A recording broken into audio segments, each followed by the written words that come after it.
सरस्वत्यै नमः।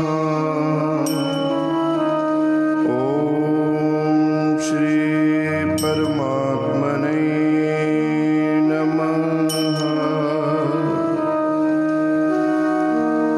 श्री राम कथा रस रसिक प्रभु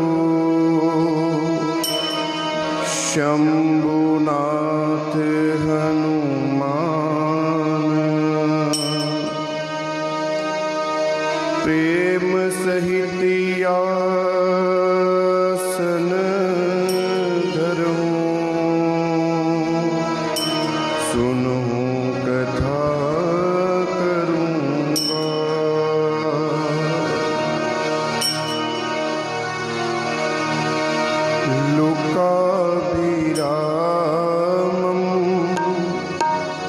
रणरंगधीरं राजीवनेत्रं रघुवंशिनाथं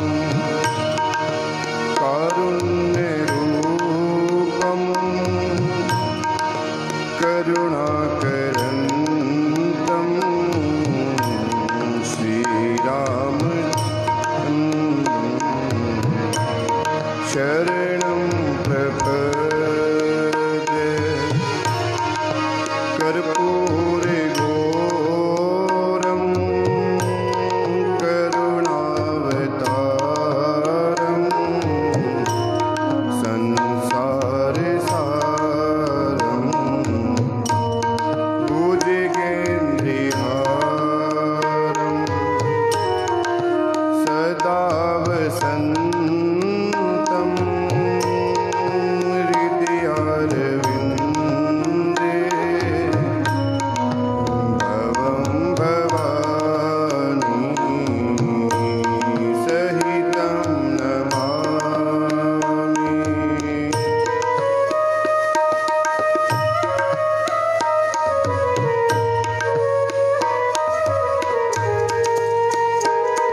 बढ़ूं अनुग्रह तुर।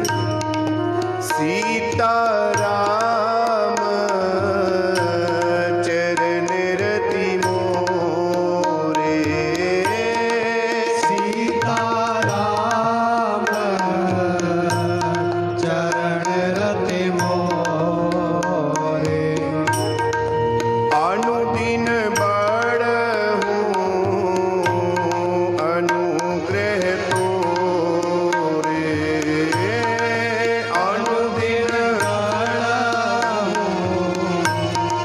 अनुग्रह तोरे। सीताराम राम राम सीताराम राम राम। सीताराम राम राम सीताराम। सीताराम राम राम सीताराम राम राम। सीताराम राम राम सीताराम राम राम। सीताराम राम राम सीताराम राम राम। सीताराम राम राम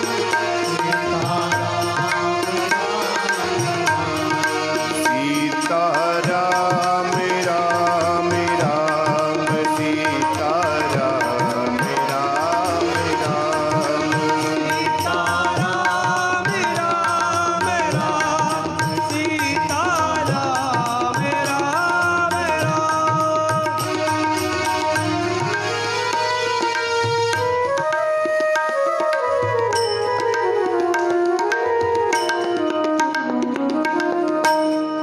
जेहि विधि नाथ होई हित मोरा।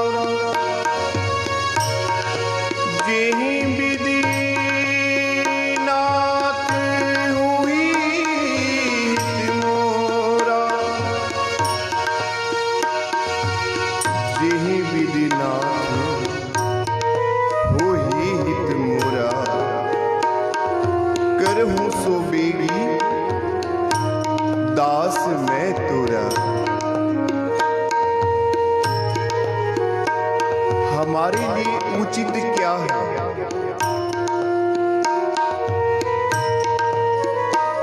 इस बात का पता हमारे ईश्वर को है। हमने अपने सतगुरु से, अपने ईश्वर से, अपने प्रभु से वो मांगना है जो उनकी नजर में हमारे लिए अति उत्तम है। जेहि विधि नाथ होई हित मोरा। जेहि विधि नाथ होई हित मोरा। जेहि विधि नाथ होई हित मोरा। जेहि विधि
हम राम जी के राम जी हमारे हैं।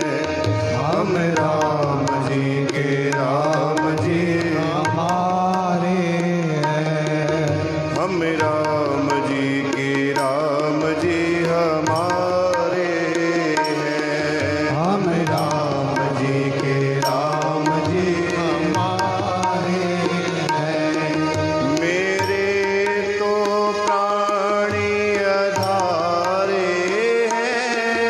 मेरे तो प्राण आधारे हैं।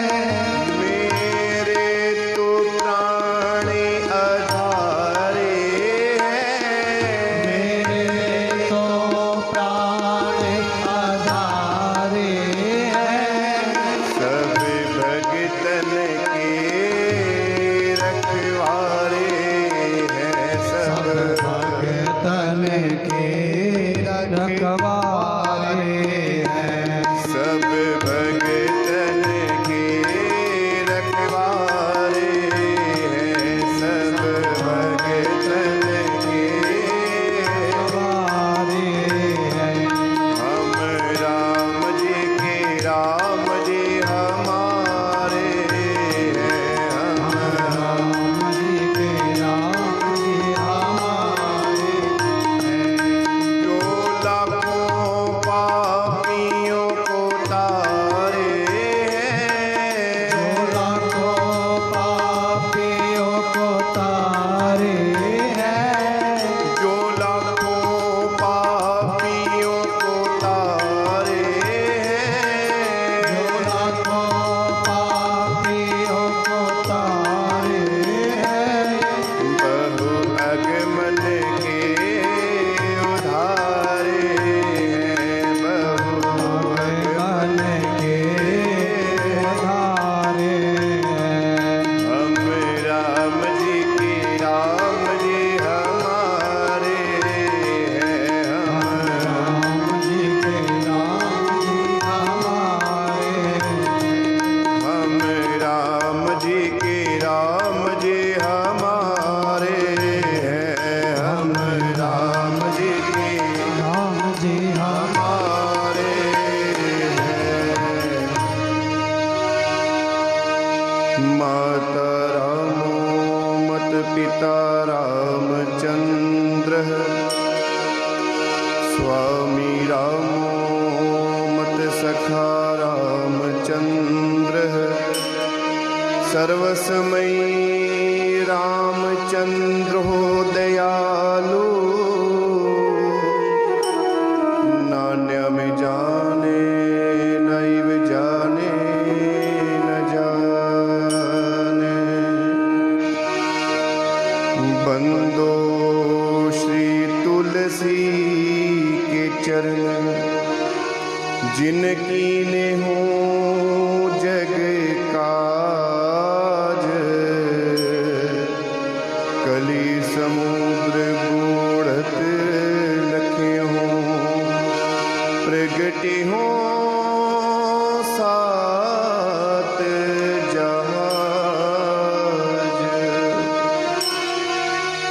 सिए राम मैं सब जग जानी। करो प्रणाम जोरी जुग पानी। सियावर रामचंद्र भगवान की जय हो। उमापति महादेव की जय हो। पवन सुत हनुमान की जय हो। गोस्वामी तुलसीदास महाराज की जय हो। श्री सतगुरुदेव भगवान की जय हो। ओम नमः पार्वती पतये। हरे हरे महादेव। हरे हरे महादेव। हरे हरे महादेव।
श्री राम। सिर मुकुट कुंडल तिलक चारु उदारु अंग विभूषणम आजानु भुजि चरि चापि धर संग्राम अंग विभूषणम।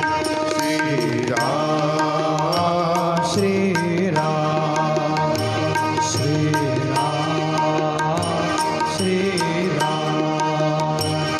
इति वदति तुलसीदास शंकर शेष मुनि मनरंजनम मम हृदय कुंज निवास कुरु कामादि हलदल गंजनम।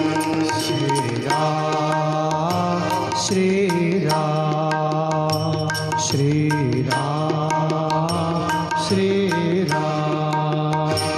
मनु जाहि राचेउ मिलहि सोबर सहज सुंदर सावरो करुणा निधान सुजान सेलु सने जानत रावरो।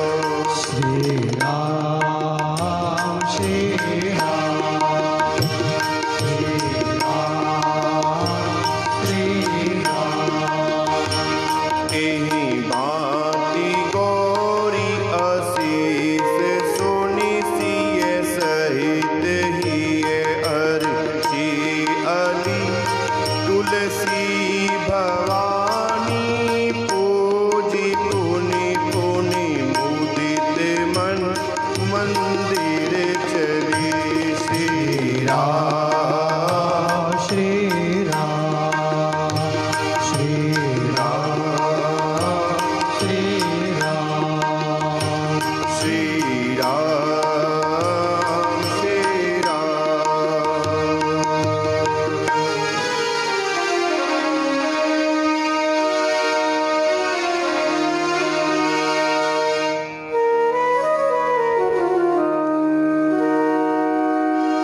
परिपूर्णतम परमात्मा एक कारण करना वाले श्री सीताराम जी के चरणों में मेरा कोटि कोटि नमन है। भूत भावन भगवान भवानी शंकर जी के चरणों में मेरा बार बार नमन है। पूज्य पाद गोस्वामी तुलसीदास जी के चरणों में मेरा बार बार नमन है। टिकाणा सत बाबा सावल शाह के महंत बाबा मदन शाह जी एवं महंत बाबा प्रेमदास जी के चरणों में मेरा बार बार नमन है, वंदन है। टिकाणा लहू वाला महंत बाबा हरपाल दास जी के चरणों में मेरा कोटि कोटि प्रणाम है।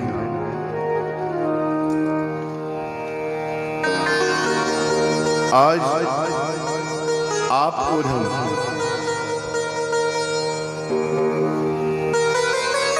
मां गंगा की गोद में बैठ करके टिकाणा सत बाबा सावल शाह हरिद्वार में 3 दिवसीय श्री राम चर्चा करेंगे।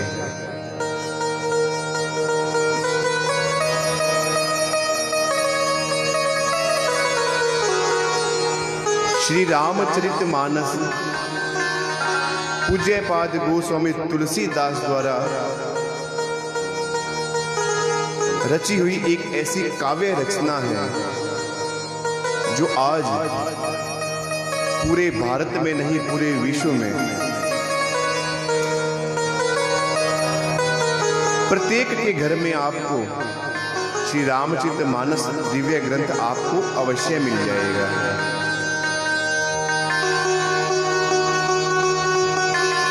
श्री रामचरित मानस को लोग तो धर्म ग्रंथ मानते हैं,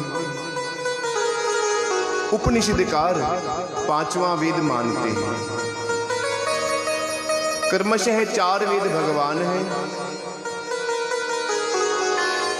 और इन्हीं 4 वेद भगवान की 4 उपवेद हैं जिन्हें उपांग कहा गया है।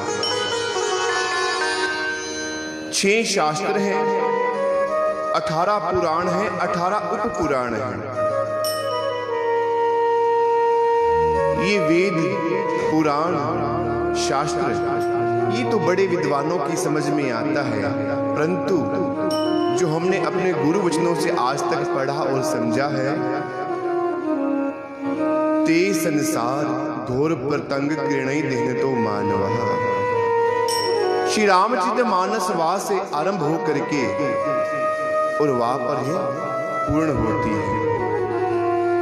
जो इस दिव्य सरोवर में स्नान करेगा वो कलयुग से, वे कलयुग के पापों से मोक्ष की प्राप्ति को हो जाएगा। देखिए, हमारे जीवन की एक बहुत बड़ी विडंबना है, हमें पता ही नहीं कि हमने करना क्या है।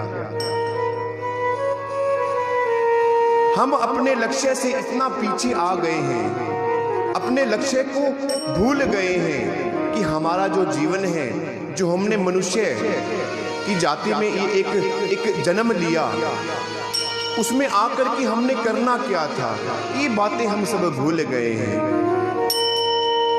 एक बार ऐसे ही कथा कीर्तन आश्रम में बैठ करके हम कर रहे थे, तो एक प्रसंग आया और वो मैंने प्रसंग बोला कि जो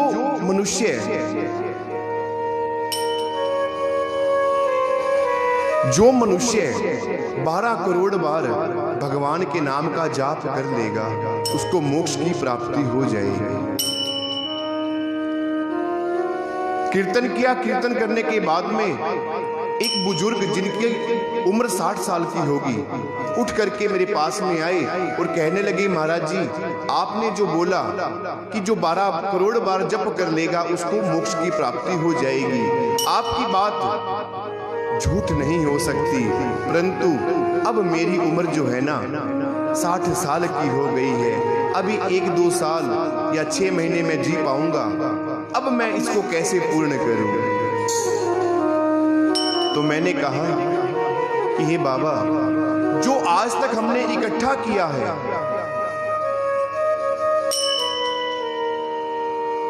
हमने मकान, कोठियां, बैंक बैलेंस और नाना प्रकार के जितनी भौतिक वस्तु को इकट्ठा किया, वो यहीं पर रहने वाला है।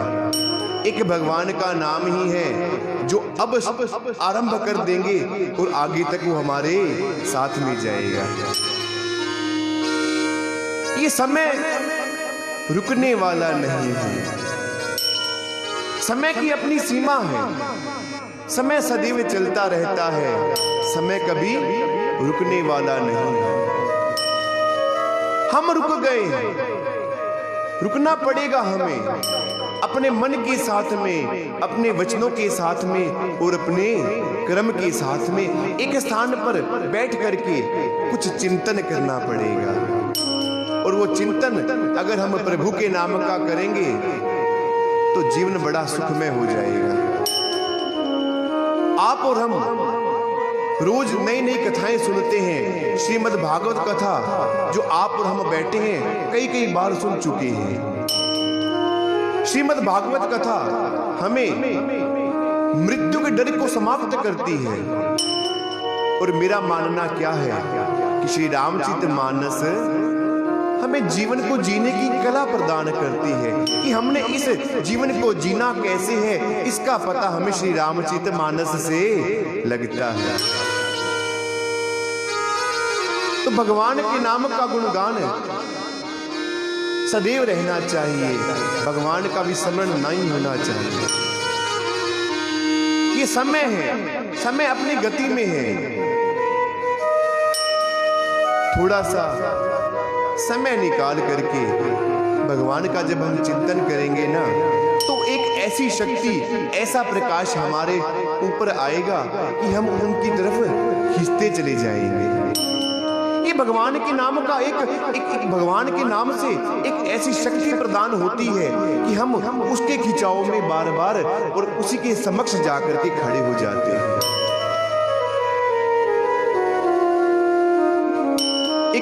एक बहुत प्यारा पद याद आया मुझे। आइए इसी पद के साथ में हम अपनी कथा प्रारंभ करते हैं।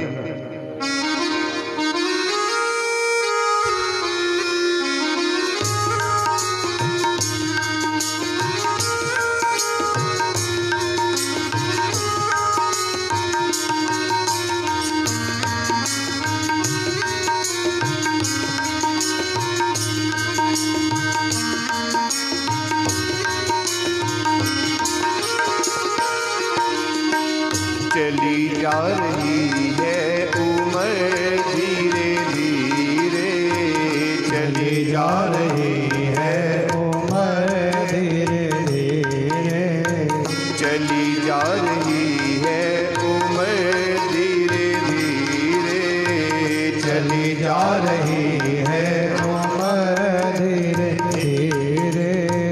पल पल है आठों पहर धीरे धीरे, चली जा रही है उम्र धीरे धीरे। जैसे समय बीत रहा है, समय एक स्थान पर खड़ा नहीं है, समय तो बीतता जा रहा है। उसी प्रकार से ये जो जीवन है, ये जो क्रियाएं हैं हमारी, ये भी अपने स्थान पर एक स्थान पर खड़ी नहीं है, निरंतर बढ़ रही हैं। खड़ा कौन है? बस हमारा मन एक स्थान पर खड़ा हो गया, इन भौतिक वस्तुओं में आकर के फंस गया। कौन खड़ा है? उम्र भी जा रही है, समय भी जा रहा है, खड़ा कौन है? हमारा मन। जब हमारा मन भगवान की तरफ जाएगा तो हमें इतना आनंद महसूस होगा, उस आनंद की अनुभूति करनी नहीं की जा सकती। हुआ क्या? हमने जन्म लिया, जन्म लेने के बाद में बचपन में हम खेलते रहे, जवानी हमने खेल के बिता दी, आलस्य में बिता दी। कवि ने बहुत अच्छी बात कही है, बचपन भी जाए जवानी भी जाए, बचपन भी जाए जवानी भी जाए, बचपन भी जाए जवानी भी जाए, बचपन भी जाए जवानी भी होगा जाए। क्या? बुढ़ापे का होगा असर धीरे धीरे, बुढ़ापे का होगा असर धीरे धीरे। चली जा रही है उम्र धीरे धीरे, चली जा रही है उम्र धीरे धीरे।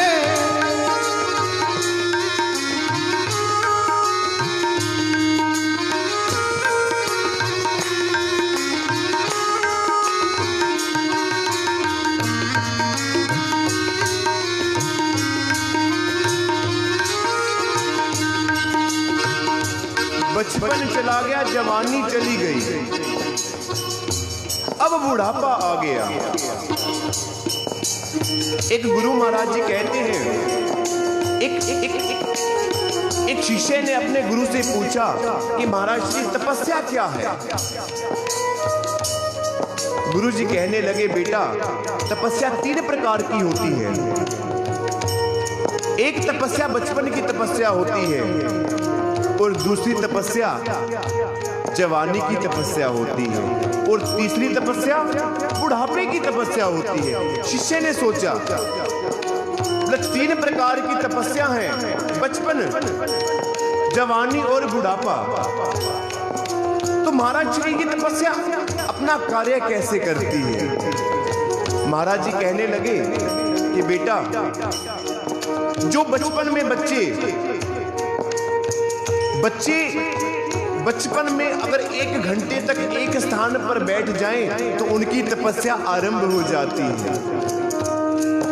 और जवानी में जब शरीर तंदुरुस्त होता है और वो सदैव आलस्य को त्याग करके अपने कर्म पर, अपने धर्म पर एक निष्ठावान पूर्वक कार्य करता है तो उसकी वो जवानी की तपस्या आरंभ हो जाती है। अब शिष्य ने पूछा कि महाराज जी, बचपन और जवानी ये तो समझ में आ गई, परंतु बुढ़ापा? महाराज जी कहने लगे कि बुढ़ापे में हम क्या करते हैं? हम चल नहीं सकते, हम कोई कार्य नहीं कर सकते।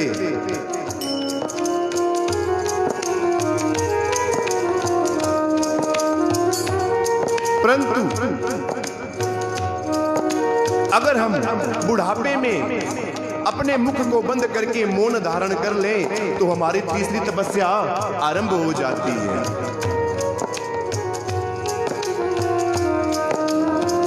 तेरे हाथ पाँव में दम ना रहेगा, तेरे हाथ पाँव में दम रहेगा, तेरे हाथ पाँव में दम ना रहेगा। झुकेगी तुम्हारी कमर धीरे धीरे, चली जा रही है उम्र धीरे धीरे, चली जा रही है उम्र धीरे धीरे, चली जा रही है उम्र धीरे धीरे।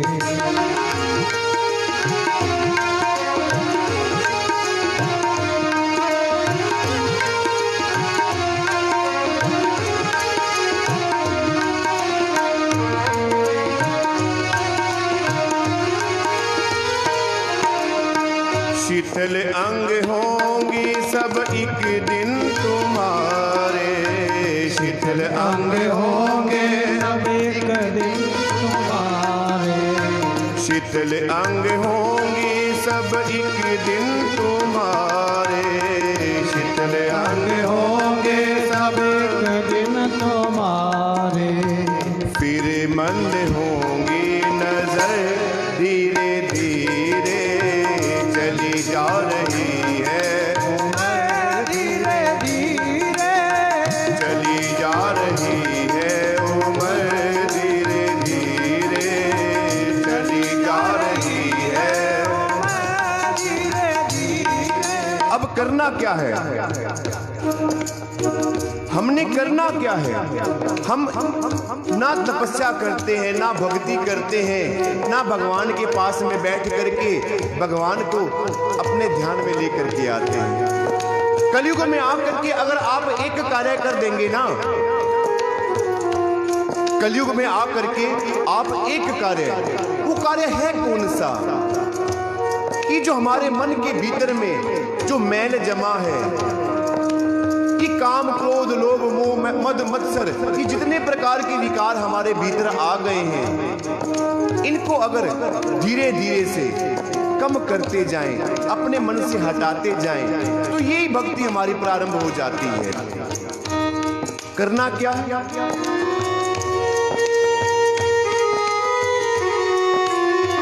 बुराई से मन को तू अपने हटा ले, बुराई से मन को तो अपने हटा, बुराई से मन को तो अपने हटा ले, बुराई से मन तू अपने हटा ले।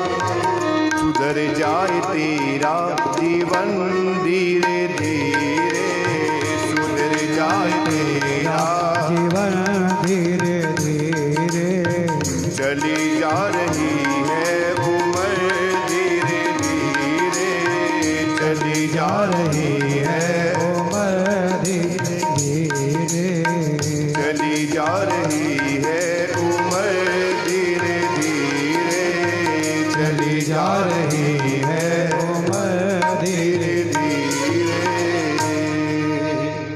चली जा रही है उम्र धीरे धीरे। ना समय रुकेगा हमारे लिए, और ना ही ये उम्र रुकने वाली है। रुकना है तो हमें रुकना है, एक स्थान पर बैठ करके भगवान के भजन का, नाम का गुणगान करना है।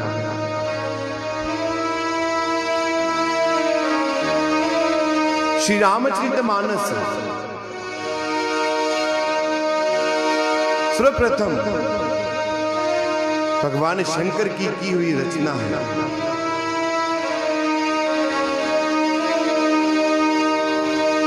गोस्वामी तुलसीदास जी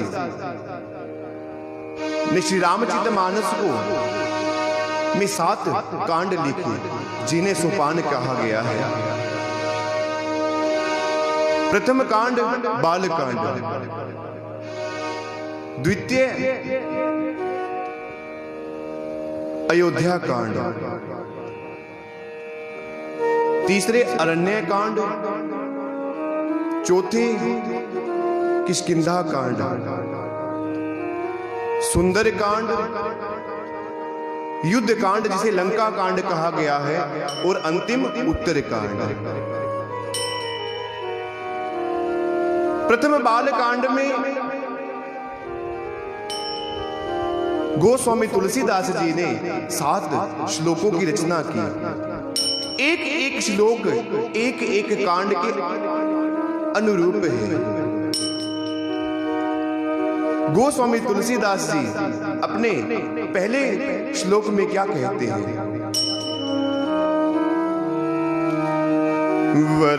वर्णानामर्थ संघाना रसानाम छंदसामपि मंगलानाम च कर्तारो वंदे वाणी विनायको।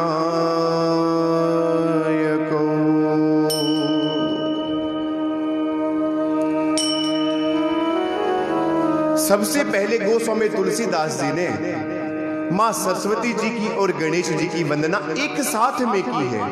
यहां पर सोचने वाली बात है, वंदना अलग अलग भी कर सकते थे, परंतु एक साथ में वंदना क्यों की?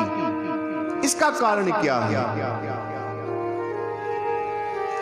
मां सरस्वती जी हमें बुद्धि प्रदान करती हैं, वाणी प्रदान करती हैं, और भगवान गणेश जी हमें बुद्धि प्रदान करते हैं। अब एक उदाहरण के साथ में समझाऊंगा कि हमारे पास बुद्धि तो है, परंतु बोलने की गति नहीं है, तो उस बुद्धि का होना कोई आवश्यक नहीं है।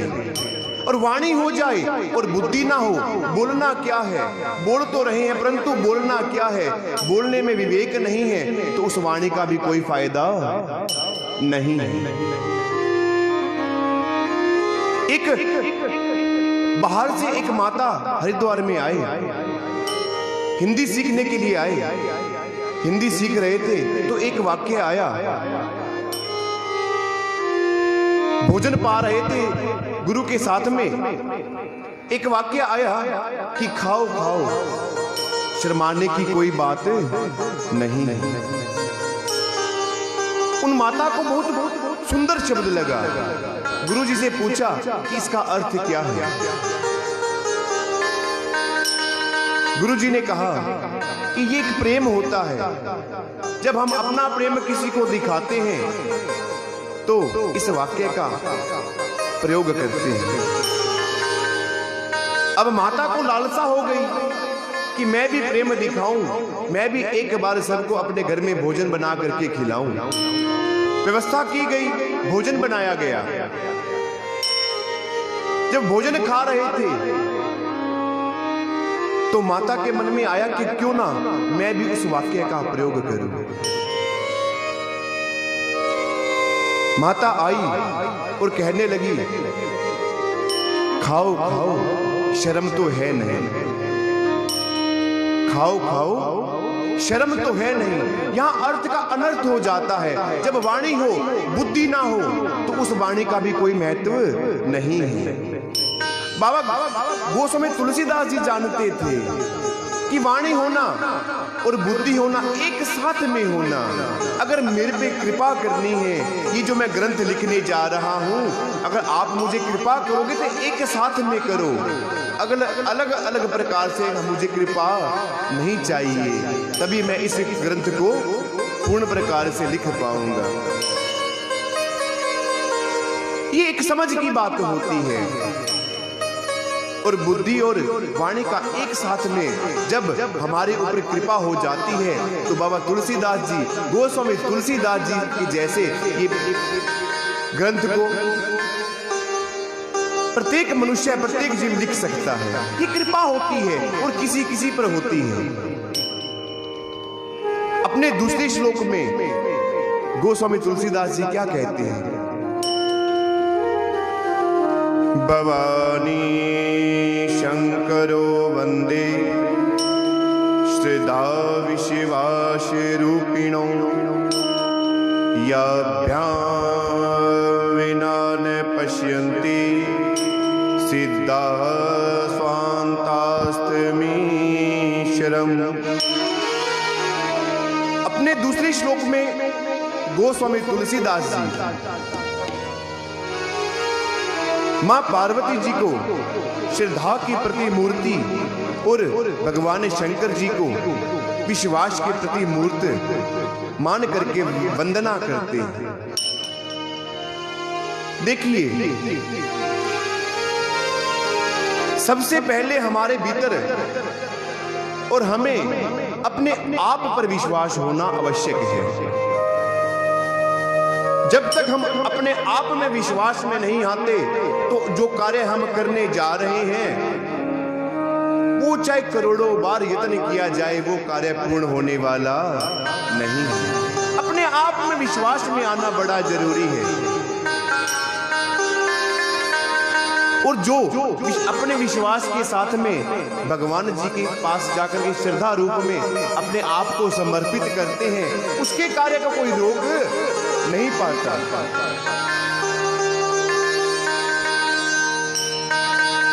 इस श्रद्धा और विश्वास का हमारे जीवन में होना बड़ा आवश्यक है। एक बच्चा आईपीएस के एग्जाम में बार बार फेल हो रहा था। उसको पूर्ण विश्वास था अपने पर भी और अपने भगवान पर भी कि ये मैं एग्जाम को पास कर जाऊंगा। विश्वास था, भगवान से श्रद्धा थी। जब 5 बार फेल हुए, 6ठी बार एग्जाम दिया, जब चेक करने वाला जो अध्यापक था, उन्होंने देखा कि ये बच्चा बार बार एग्जाम देता है और इसको विश्वास है अपने प्रभु पर, श्रद्धा है अपने प्रभु पर, तो इसको इस बार पास क्यों ना किया जाए। ये श्रद्धा और विश्वास होती है। और श्रद्धा और विश्वास के साथ में सदैव भगवान उसको प्रत्येक एग्जाम में पास कर ही देते हैं। हमें सदैव अपने पे विश्वास रखना चाहिए और भगवान के साथ में, अपने बड़ों के साथ में, अपने गुरुजनों के साथ में श्रद्धा रूपी सदैव एक भाव लाना चाहिए मन में। एक बहुत प्यारा पद मुझे याद आया, आइए उस पद के साथ में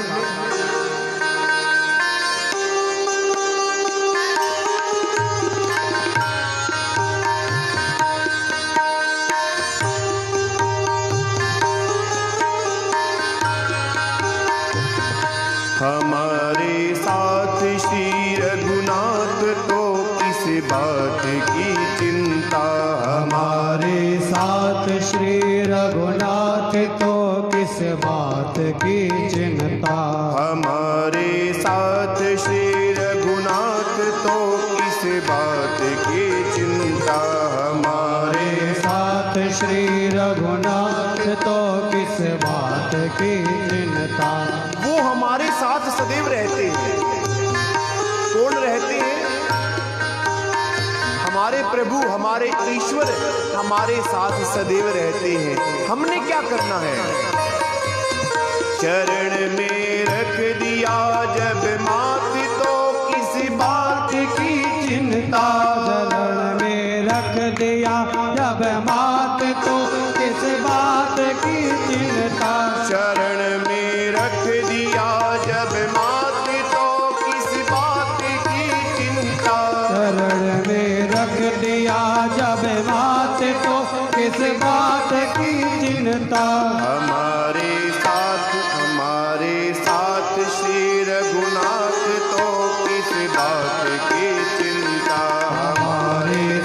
साथ श्री रघुनाथ तो किस बात की चिंता।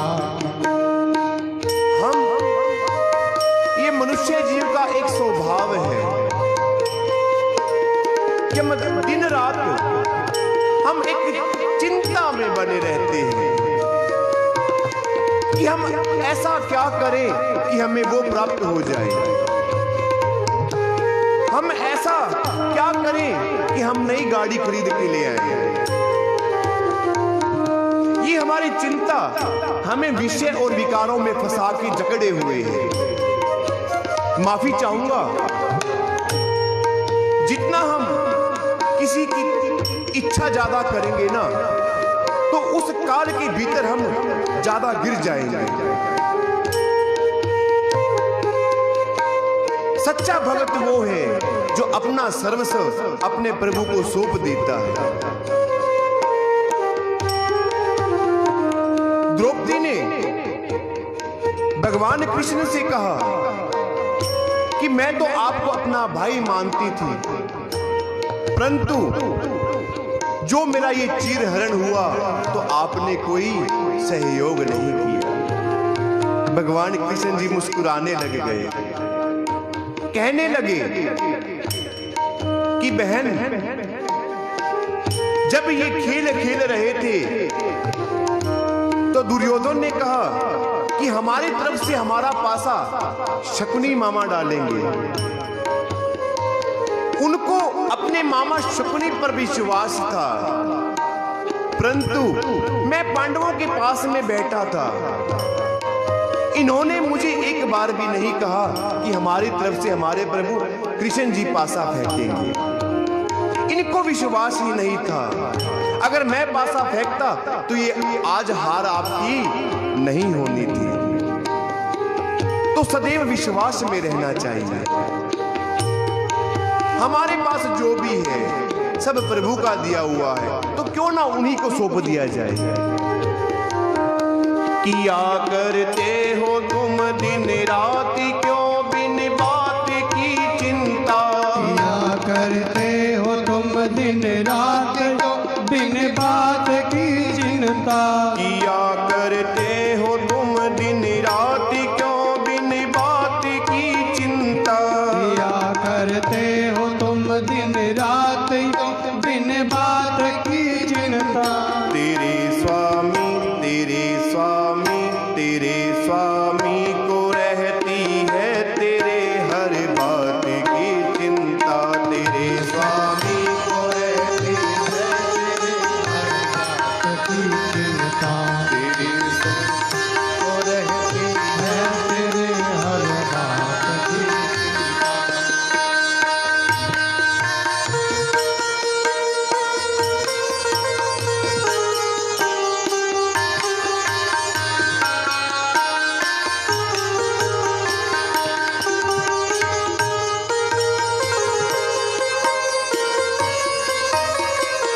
न खाने की न पीने की न मरने की न जीने की।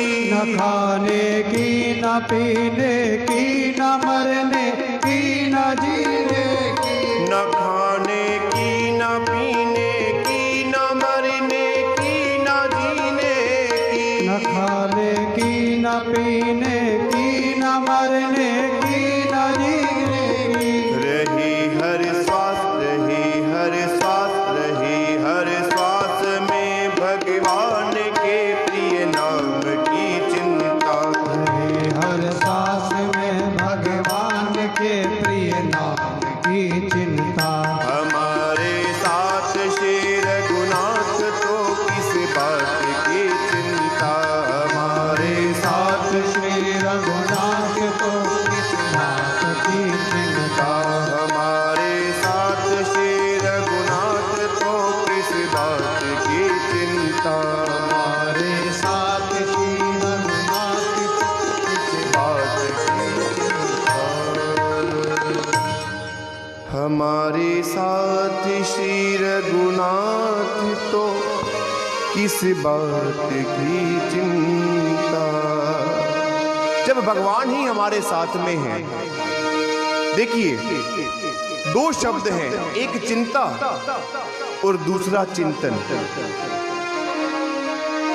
जब हम चिंता करते हैं तो भगवान अपने चिंतन में लग जाते हैं, और जब हम भगवान के नाम का चिंतन करते हैं तो भगवान हमारी चिंता में लग जाते हैं। तो ऐसा कौन वडभागी होगा जो जिसको भगवान जिसके बारे में सोचे। तो एक चिंतन बनाया जाए प्रभु के नाम का, और श्रद्धा और विश्वास के साथ में आगे बढ़ा जाए। गोस्वामी तुलसीदास जी अपने तीसरे श्लोक में वंदे बोधमयम नित्यम गुरुम शंकर रूपिणम यमाश्रितो हि वक्रोपि चंद्र सर्वत्र वंदते। गुरु के रूप में शंकर जी की वंदना करते हैं। देखिए, एक बार चंद्रमा राहु के डर से भगवान शंकर जी के पास में आए और आकर के कहने लगे कि हे प्रभु मुझे बचाइए, राहु मुझे मार देगा। भगवान शंकर जी ने कहा बैठ जाइए। आप अपने गुरु के पास में जाएंगे और आपको आपके गुरु बोले कि बैठ जाओ, तो आप कहां बैठेंगे? उनके चरणों में ना, जाकर के गुरु के पास चरणों में बैठा जाता है। परंतु चंद्रमा टेढ़ा है, जाकर के भगवान के कपाल पर बैठ गए।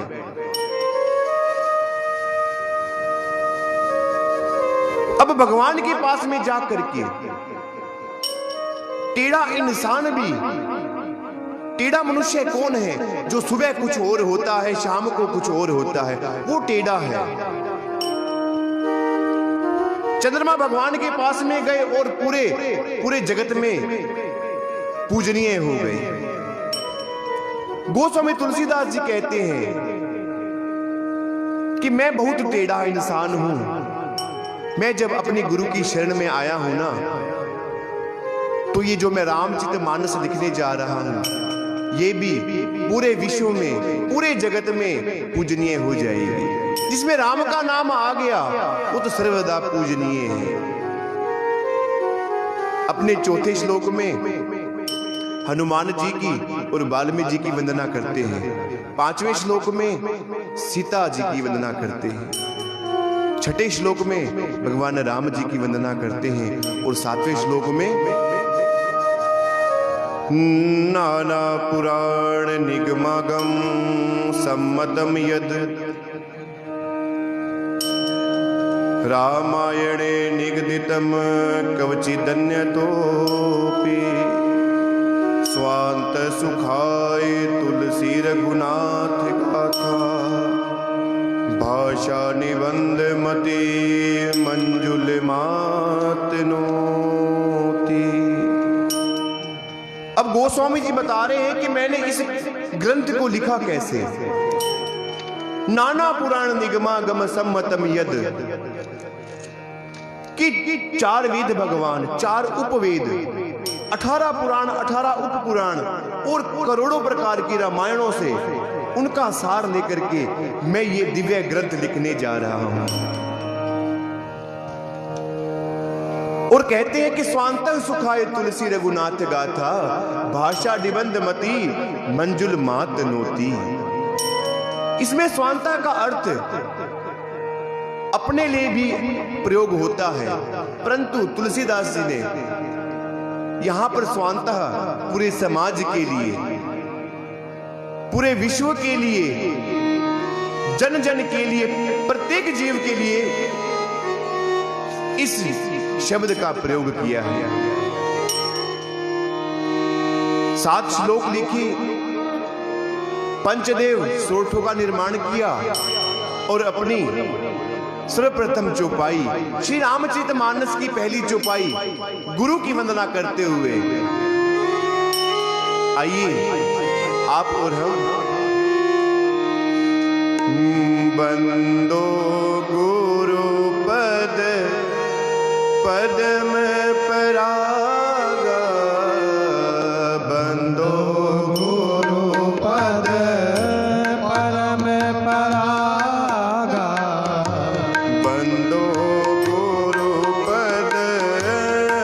पदम पराग बंधो गुरु पद परम परागा सुरुचि सुभाष सरस अनुराग सुरुचि सुभाष सरस अनुरागा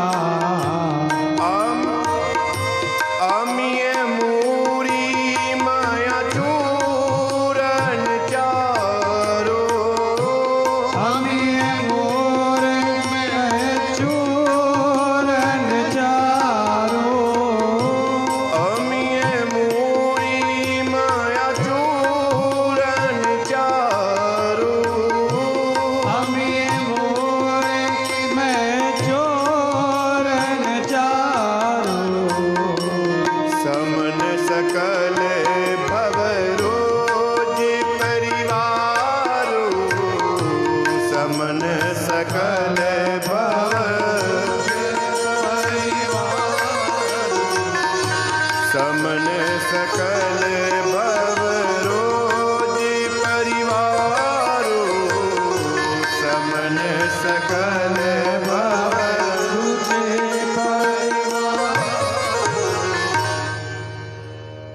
गोस्वामी तुलसीदास जी ने सर्वप्रथम गुरु की वंदना की है। देखिए, जब भी हम कोई अपना कार्य प्रारंभ करते हैं तो अगर हम अपने गुरुदेव को नहीं पूजते, अपने गुरुदेव की आराधना नहीं करते, तो उस कार्य में सफल होने में बहुत समय लग जाता है।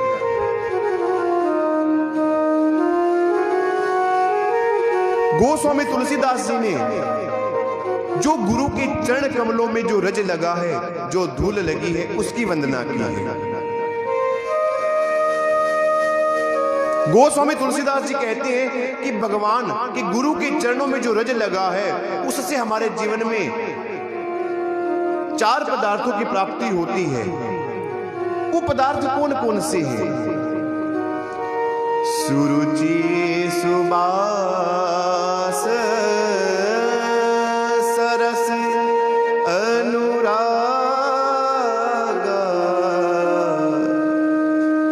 प्रथम है सुरुचि।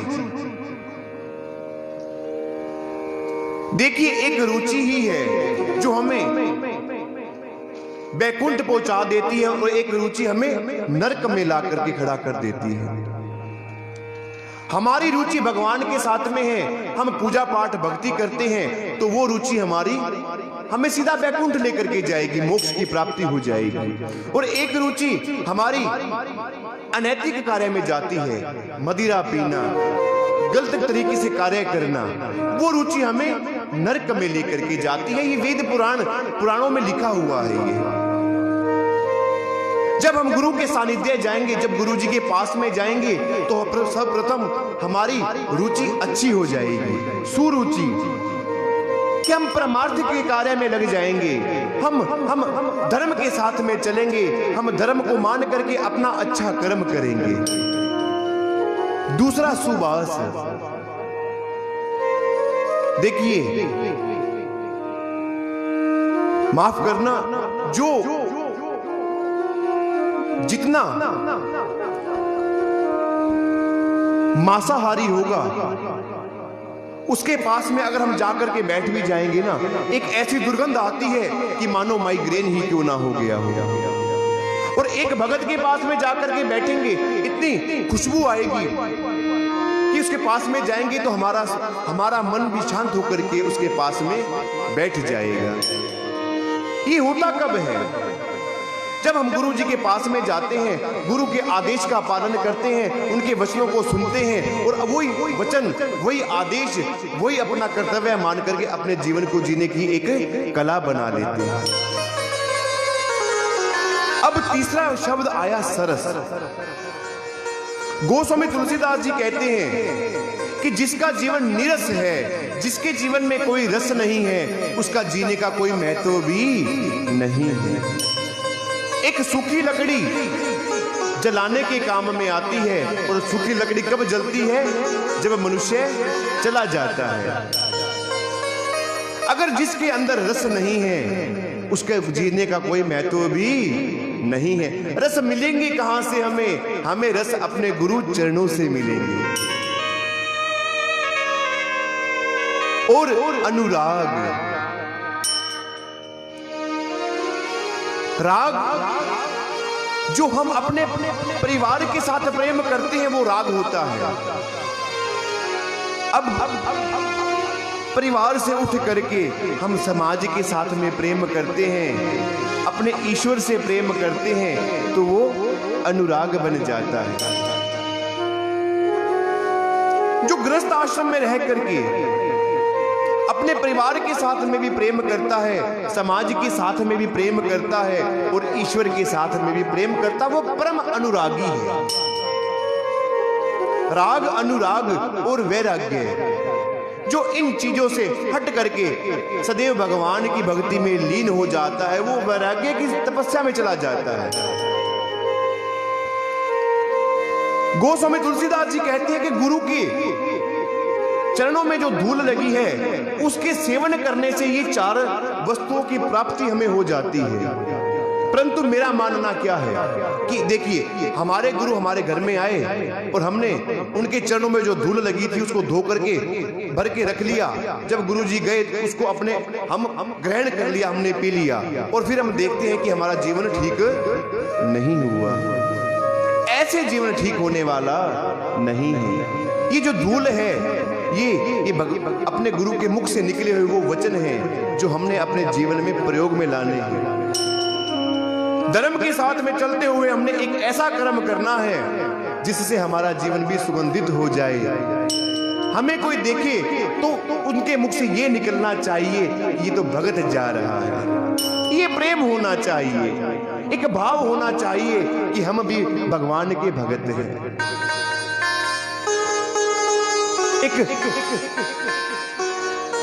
एक गुरु वंदना, एक गुरु भजन है। आइए आप और हम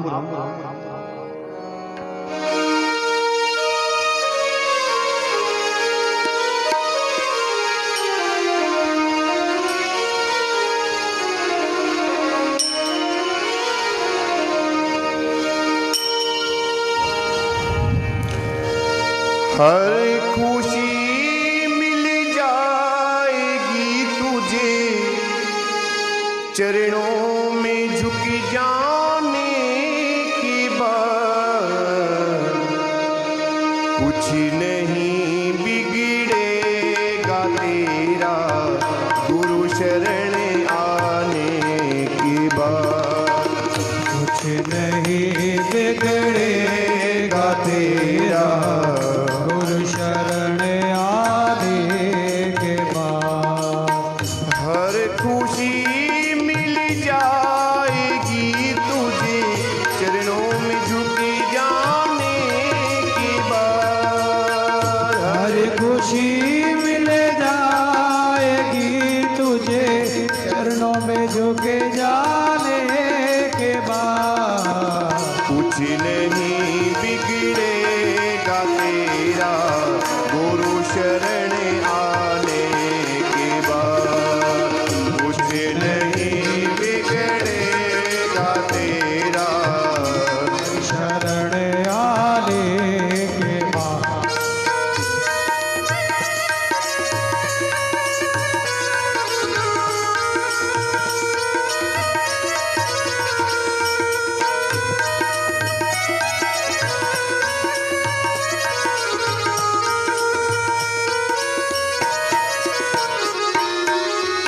प्रेम के मंजिल की राही कष्ट पाते हैं मगर। प्रेम के मंजिल की राही कष्ट पाते हैं मगर। प्रेम के मंजिल की राही कष्ट पाते हैं मगर। प्रेम के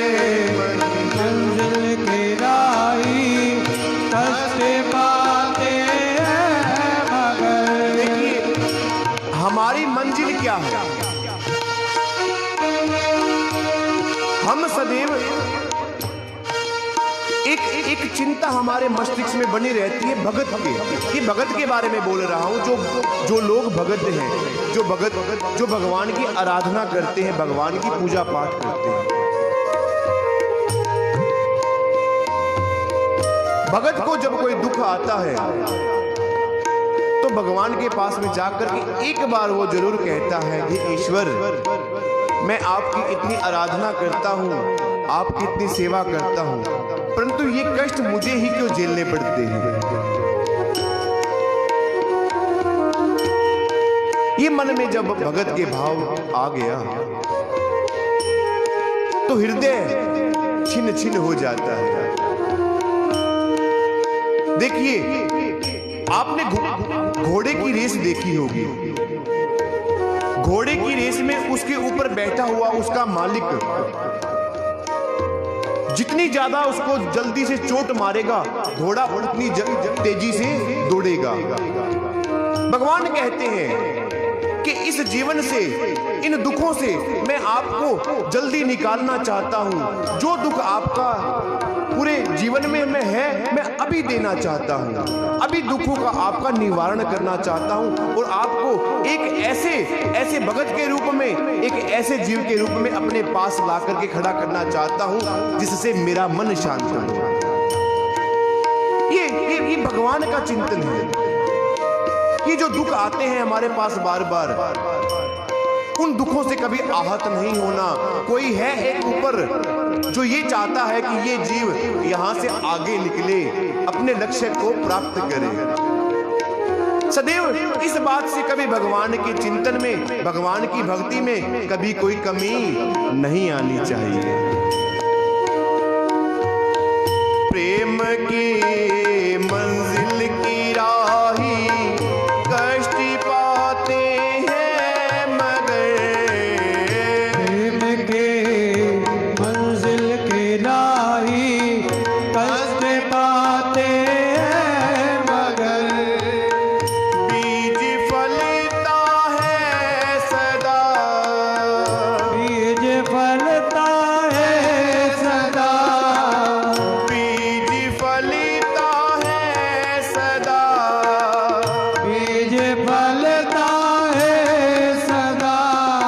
मिट्टी में मिल जाने के बाद कुछ नहीं बिगड़ेगा तेरा, गुरु शरण आने के बाद कुछ नहीं बिगड़ेगा तेरा, चरण आने के।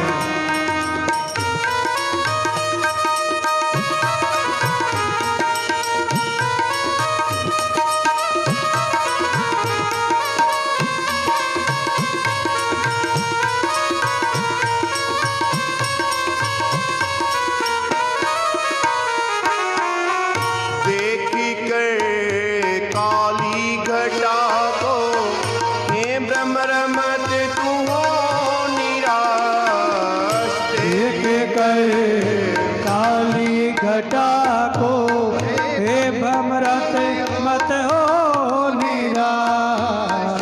देखी कर काली घटा को, हे भ्रमर मत तू हो निराश। देख कर काली घटा को, हे भ्रमरत हो निराश।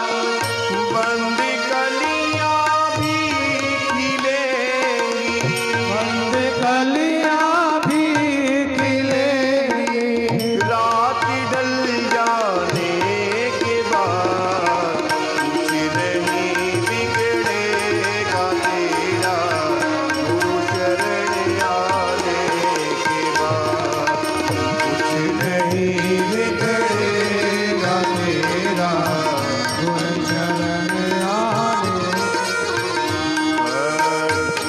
नहीं बिगड़ेगा तेरा, गुरु शरण आने के बाद कुछ नहीं बिगड़ेगा तेरा, गुरु चरण आने के।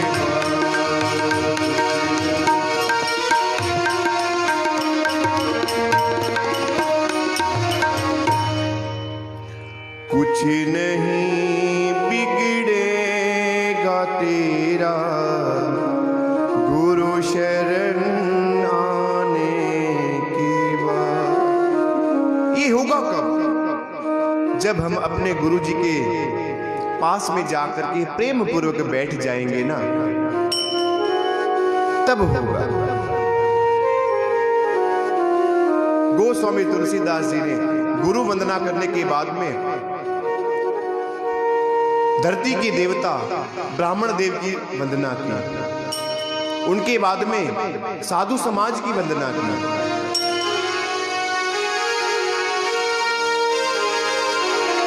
साधु चरित शुभ चरित कपासु, साधु चरित शुभ चरित कपासु, साधु चरित शुभ चरित कपासु, साधु चरित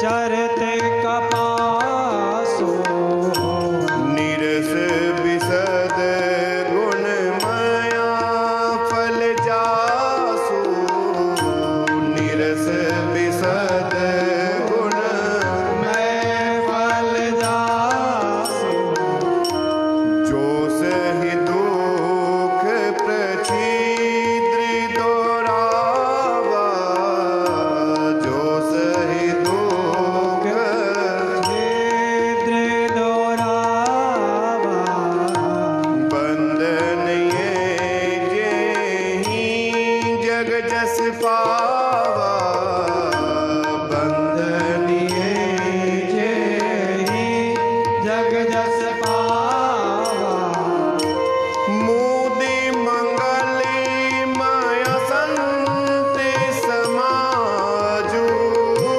मोदे मंगल संत समाजो, मोदे मंगले माया संत समाजो, मोदे मंगल संत समाजो, जो जग जंगम तीरथ राजो, जो जग जंगम तीरथ राजो, जो जग जंगम तीरथ राजो।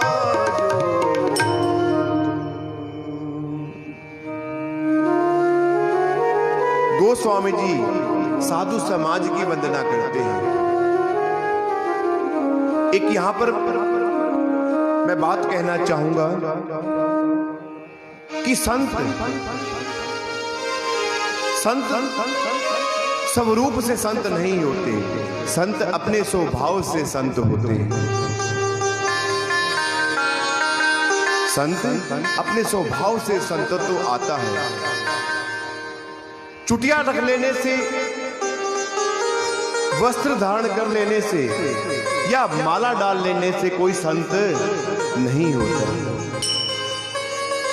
संत का अपना एक भाव होता है, सदैव शांत रहते हैं। गोस्वामी तुलसीदास जी ने संत की व्याख्या कपास के साथ में की है कि कपास जिस प्रकार से अपने आप का वर्चस्व त्याग करके दूसरों के काम में आती है, संत भी समाज में ऐसा ही कार्य करते हैं। कपास का कोई अपना स्वाद नहीं होता, अब निरस होती है। संत भी ऐसे होते हैं, संत भी निरस होते हैं, परंतु जैसे कपास ने अपने मूल रूप को त्याग दिया और दूसरों के कार्य में आई, दूसरों के तन ढकने के कार्य में आई, उसी प्रकार संत भी अपने सुखों का त्याग करके दूसरों के दुख में सम्मिलित हो जाते हैं। एक ऐसा ही एक उदाहरण एक मुझे याद आया।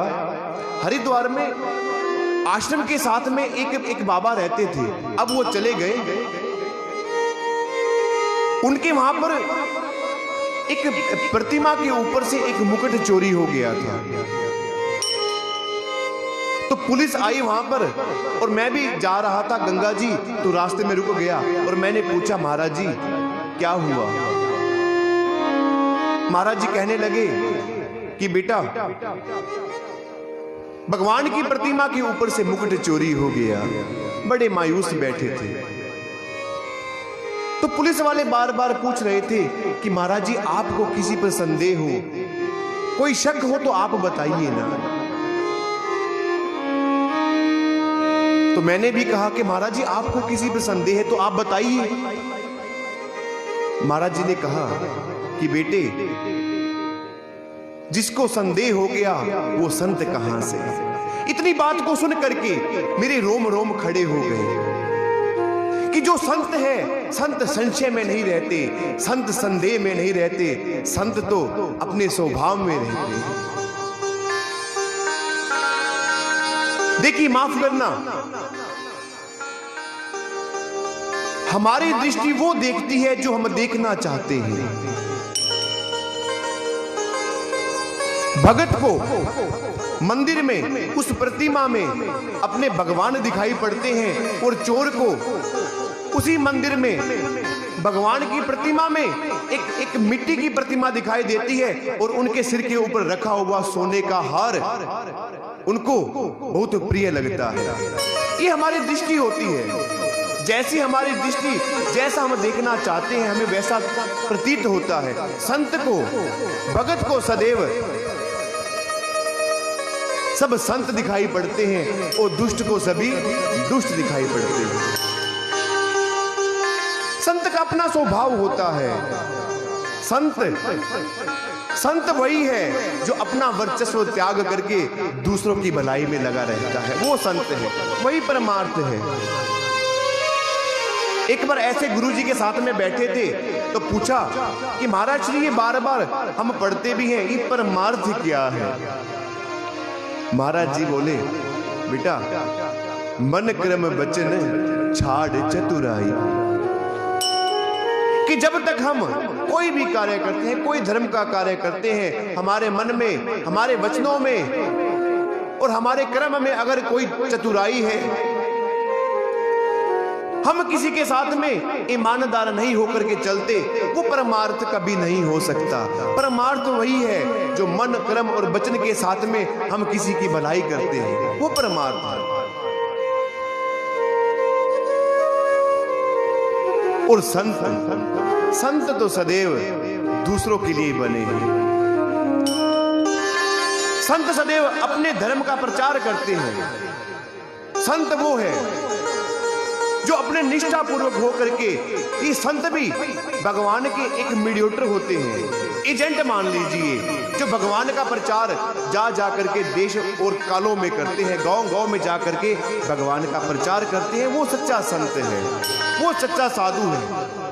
श्री रामचरितमानस में गोस्वामी तुलसीदास जी ने संतों के समाज को एक प्रयागराज कहा है, कि संतों का जो समाज है ना, ये प्रयागराज है। प्रयागराज में तीन नदियों का मिलन होता है, और संतों के साथ में भी जब समाज संतों का खड़ा हो जाता है, वहां भी प्रयागराज क्यों बना?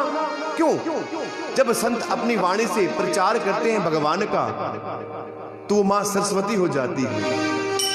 जो वहां पर राम भक्ति चल रही है संत समाज में, वो मां गंगा है, और जो दुखों को, जो दूसरों के दुखों को हरते हैं, वो मां जमुना जी।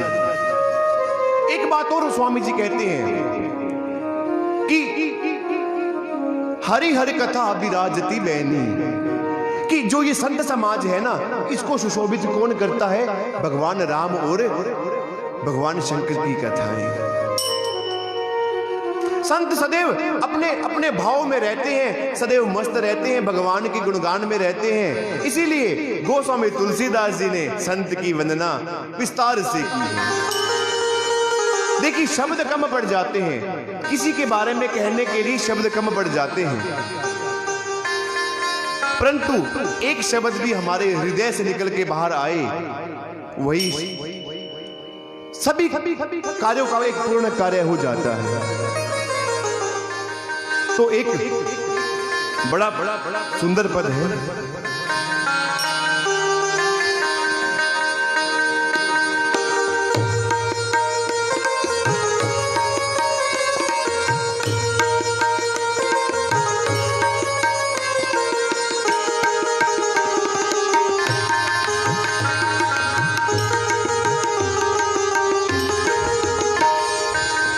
संतन के संग लाग रे तेरी अच्छी बनेगी। संतन के संग लाग रे तेरी अच्छी बनेगी। संतन के संग लाग रे तेरी अच्छी बनेगी। संतन के संग लाग रे तेरी अच्छी बनेगी। अच्छी बनेगी तेरी बिगड़ी बनेगी। अच्छी बनेगी तेरी बिगड़ी बनेगी। अच्छी बनेगी तेरी बिगड़ी बनेगी। अच्छी बनेगी तेरी बिगड़ी बनेगी। जाग सके तो जाग रे, जाग सके तो जाग रे तेरी अच्छी बनेगी। संतन के संग लाग रे तेरी अच्छी बनेगी।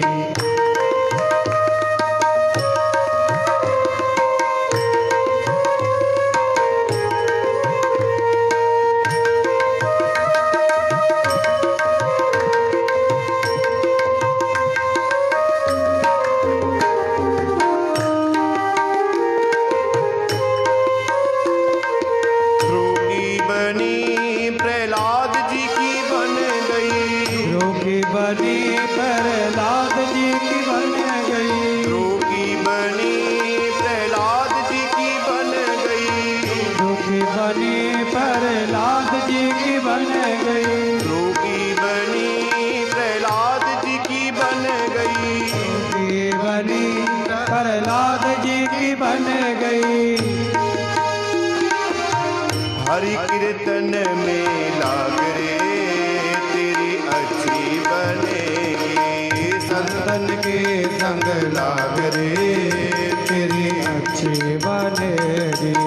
संतन के संग लाग रे तेरी अच्छी बनेगी। संतन के संग लाग रे तेरी अच्छी बनेगी।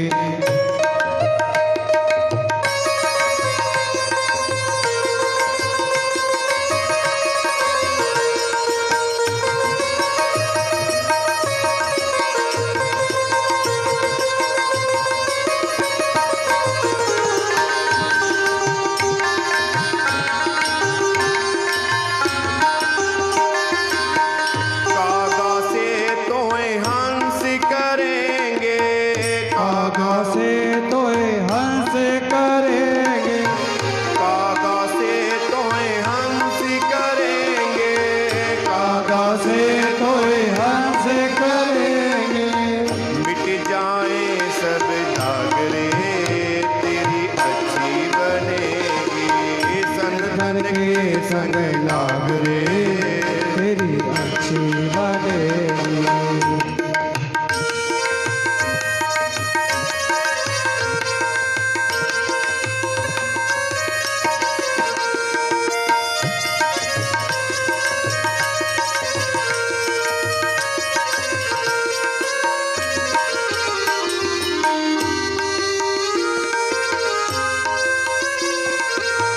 कहत कबीर सुनो भई साधो। कहत कबीर सुनो भई साधो। कहत कबीर सुनो भई साधो। कहत कबीर सुनो भई साधो। होए तेरो बड़ भाग रे, होए तेरो बड़ भाग रे तेरी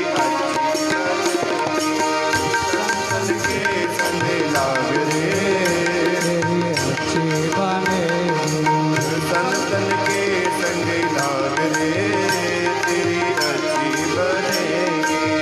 संतन के संग लाग रे तेरी अच्छी बनेगी। संतन के संग लाग रे तेरी अच्छी बनेगी।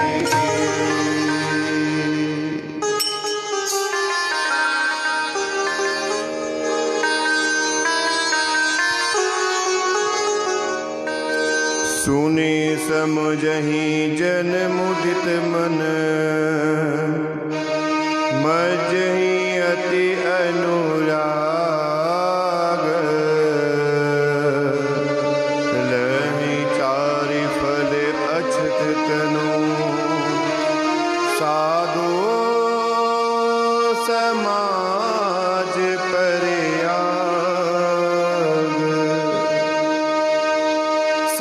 संग में रहने से और गुरुओं के साथ में रहने से होगा क्या? गोस्वामी तुलसीदास जी कहते हैं कि सुने समझहि जन मुदित मन, मज्जहि अति अनुराग। कि जो गुरुओं के वचनों को सुन करके और समझ करके इस दिव्य सरोवर में स्नान करेगा, उसके इस शरीर के रहते हुए 4 फलों की प्राप्ति होगी। अभी 4 फल पदार्थ है कौन से? कि जो गुरुओं के बताए वचनों पर चलता है, जो संतों के संग में रहता है। देखिए, हमारी प्रथम भक्ति कौन सी है? भगवान राम जी कहते हैं कि प्रथम भक्ति सनतन कर संगा। जब हम संतों के साथ में हो जाते हैं तो हमारी भक्ति आरंभ हो जाती है।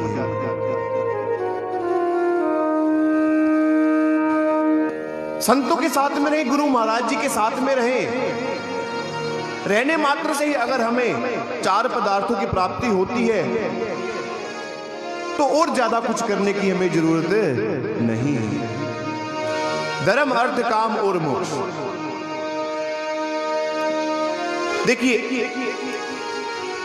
हमारा बच्चा, हमारे बच्चे को अगर हम महंगे से महंगे स्कूल में दाखिला करवा दें और दाखिला करवाने के बाद में हमारा बच्चा वहां पढ़ता भी अच्छे से है,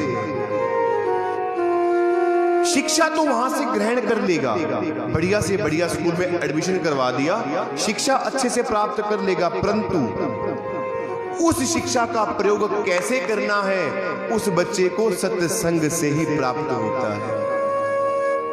हम कहते हैं कि हम अपना कर्म करें, फल की इच्छा मत करें, परंतु कर्म का पता कि कौन सा कर्म अच्छा है, कौन सा कर्म बुरा है। कर्म तो सभी होते हैं। हम कथा कर रहे हैं, ये भी कर्म है। ये म्यूजिक बज रहा है, ये भी कर्म है। हम ग्रंथ को के पन्ने को आगे पीछे कर रहे हैं, ये भी एक कर्म ही है। हम भोजन करते हैं, ये भी कर्म है। अगर हम किसी मदिरा की दुकान पे जाते हैं, कर्म वो भी है। जाकर के वहां से कुछ लेकर के वहां बैठ करके हम कुछ पान कर रहे हैं, वो भी कर्म ही है। परंतु इन दोनों कर्मों में से हमें चलना किसके ऊपर से है, वो हमें हमारा धर्म बताता है। और धर्म का पता हमें सत्संगत से लगता है। सत्संग में जाकर के ही हमें उसका अच्छे से ज्ञात होता है। गोस्वामी जी कहते हैं, बिनु सत्संग विवेक न होई।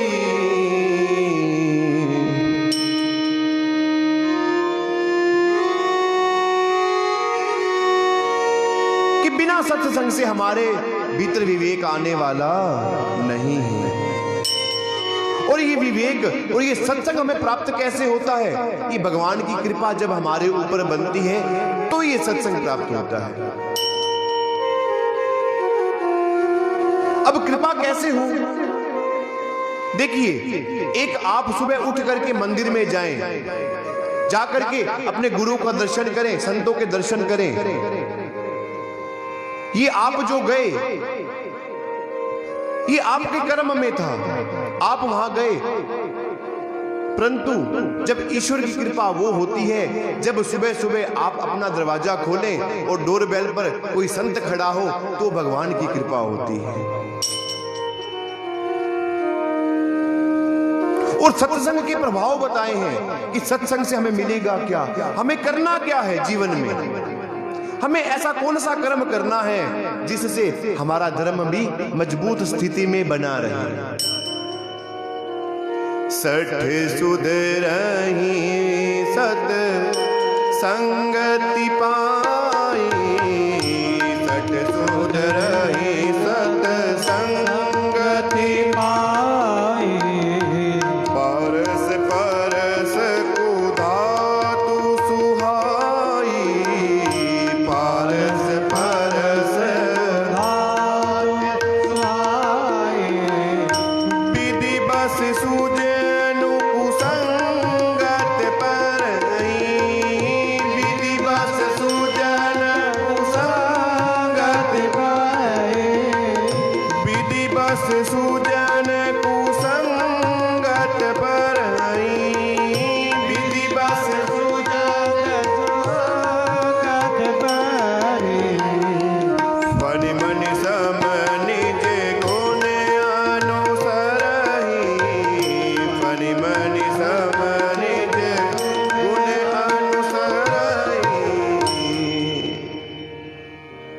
देखिए, कोई दुष्ट प्रवृत्ति का अगर सत्संग में चला जाता है ना, किसी भी कारणवश गया हो, या उसको कोई भगत ही अपने साथ में सत्संग में लेकर के आ गया, बाबा तुलसीदास जी कहते हैं कि पारस के साथ में अगर लोहे का स्पर्श करवा दिया जाए तो वो लोहा सोना हो जाता है। अगर कोई मूर्ख, अगर कोई दुष्ट प्रवृत्ति का सत्संग में आकर के बैठेगा, बार बार आकर के बैठेगा, एक ना एक दिन वो भी सोना अवश्य बन जाएगा। और यहां पर गोस्वामी जी कहते हैं कि और जब कोई भगत, कोई सज्जन पुरुष जब दुष्टों के पास में जाकर के बैठता है तो वो क्या करता है? दुष्ट के पास में जब कोई सज्जन गया तो सच्चा भगत और सच्चा सज्जन वही है जो वहां जाने पर भी अपने गुणों को नहीं छोड़ता। देखिए, आप देखते होंगे कि एक हमारा ग्रुप होता है जिसमें कई लोग बैठे होते हैं। उनमें कुछ ऐसे लोग होते हैं जो मदिरा पान करते हैं, परंतु उनमें से एक ऐसा कोई ना कोई सज्जन अवश्य मिलेगा जो उनके साथ में रहता है परंतु कभी मदिरा को पान नहीं करता। ये सज्जन के, ये अच्छे इंसान के ये एक गुण होते हैं। जैसे मणि जो है सांप के गले में रहती है, विष की चारों तरफ से विष के साथ में घिरी हुई है, परंतु अपनी चमक को कभी छोड़ती नहीं। ये सज्जन पुरुष के गुण होते हैं। हमें भी, हम एक समाज में रहते हैं, एक व्यवहार में रहते हैं, हम अपने सदैव अपने कर्म पर चले, अपने धर्म पर चले। जो लोग दूसरे कर रहे हैं करने दो। हमें अपने आप को एक ऐसा शक्तिशाली और एक ऐसा भगत बनाना है कि जो भी कोई हमारे पास में आए ना तो खुद ही बोल दे कि अब हमें भी ऐसा कोई गलत कार्य नहीं करना। ये संत के काम है, ये सज्जन के काम है, ये एक नेक इंसान के काम है।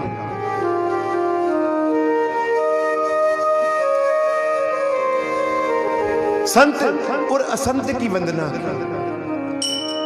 कि संत कौन है, असंत कौन। मैंने आपको प्रारंभ में कहा था कि श्री रामचरित मानस हमें जीने की कला प्रदान करती है कि हमने अपने जीवन को व्यतीत कैसे करना है। कहीं किसी से सीखने की जरूरत नहीं है। श्री रामचरित मानस प्रत्येक घर में होती है। इसको खोलिए और इसको पढ़ना आज से ही आरंभ कर दीजिए। आपको एक एक पग पर, एक एक विचार पर, एक एक बात से आपको जीवन को जीने की कला का पता लगेगा। अब हमारी दृष्टि में सब अच्छे हैं, परंतु जब हम उनके साथ में व्यवहार करते हैं ना तो उसमें हमें पता लगता है। अगर किसी ने मानस पढ़ा है, अपने गुरु के वचनों को सुना है, तो हमें अच्छे और बुरे का भेद पता लग जाता है। ब्रह्मा जी ने सृष्टि को बनाया है, अच्छे बुरे सभी को इस सृष्टि में बनाया है, परंतु हमें ग्रहण क्या करना है और ग्रहण क्या नहीं करना वो हमारे पर आधारित है।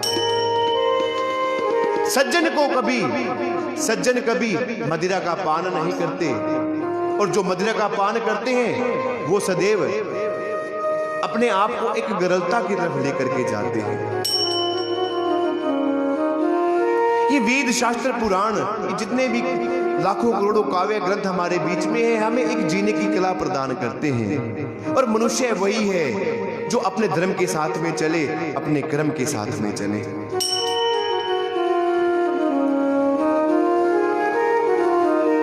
बंदो संत असज्जन चरना, बंदो संत असज्जन चरना, दुख प्रद उभय बीचू कछु बरना, दुख प्रद उभय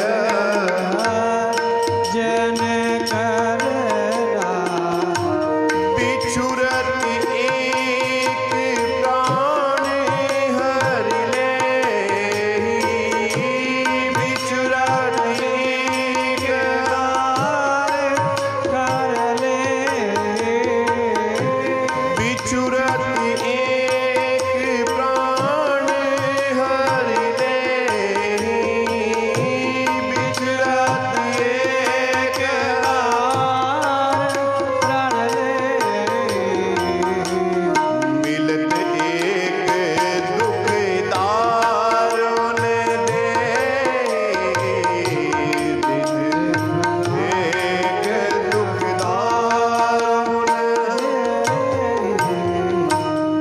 गोस्वामी जी काव्य लिखने जा रहे थे, आपको एक बात बताता हूं। तो गोस्वामी जी ने संत और असंत दोनों प्रवृत्तियों को वंदना की। अब एक सवाल उठता है कि संत की वंदना की, ये बात तो समझ में आती है, परंतु दुष्ट की वंदना गोस्वामी जी ने क्यों की? इसका कारण क्या है? एक कारण तो ये है सीधा सीधा कि जब हमारे परिवार में कोई हमारा रिश्तेदार, हमें पता है कि इसने रूसना ही है, कि जब कोई हम समागम करेंगे, विवाह शादी का कोई कार्य होगा, इसने रूसना ही है, तो हम सबसे पहले उसको आमंत्रित करते हैं, कार्ड पर उसका पहले नाम लिखवा देते हैं कि ये इसका नाम आ गया।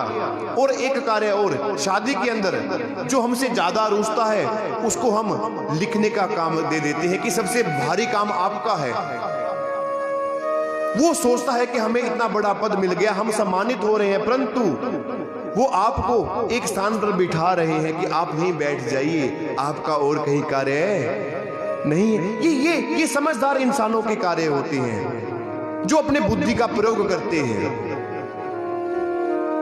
और एक कार्य सीधा सीधा गोस्वामी जी कहते हैं, किसी राम में सब जग जानी,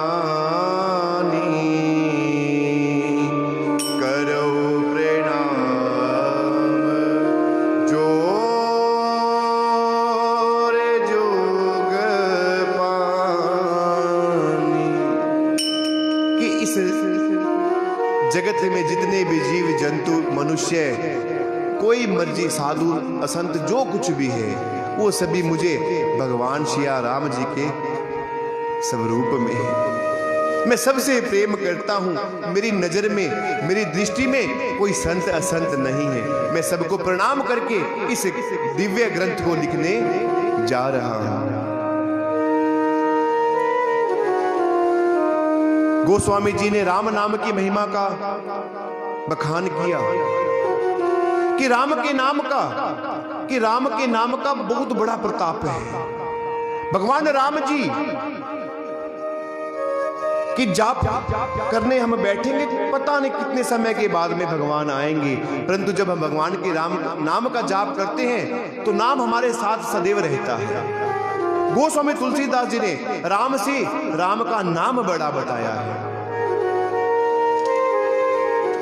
संत समाज की वंदना की, परिकरों की वंदना की, अयोध्या जी की वंदना की, और उसके बाद में गोस्वामी तुलसीदास जी कहते हैं कि मैं आपको वो कथा सुनाने जा रहा हूं जो प्रयागराज में बैठ करके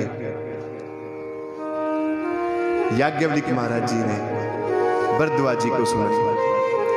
तो इससे पहले हमें और आपको भगवान नाम की कथा की महिमा का पता होना चाहिए।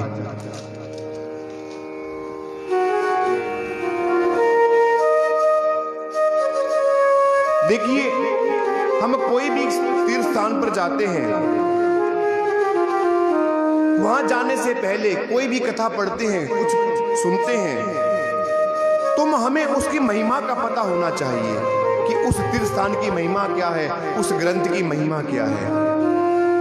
एक बहुत प्यारा पद है, कथा स्वर्ण से मिट जाती सो जन्म जन्म की व्यथा, जय जय राम कथा, जय श्री राम कथा, जय जय राम कथा, जय श्री राम कथा। स्वर्ण से मिट जाती सो, स्वर्ण से मिट जाती जो, कथा स्वर्ण से मिट जाती सो, स्वर्ण से मिट जाती जो, जन्म जन्म की व्यथा, जय जय राम कथा, जय श्री राम कथा, जय जय राम कथा, जय श्री राम कथा। गोस्वामी तुलसीदास जी शरणागति घाट पर बैठे हैं। गोस्वामी जी कहते हैं कि मुझे ज्ञान नहीं है, मैं एक मूर्ख हूं, मुझे किसी बात का, किसी ग्रंथ का, किसी काव्य का कोई भी ज्ञान नहीं है। महिमा बता रहे हैं, काशी के घाट पे बैठे कि राम कथा हमारे जीवन में करती क्या है।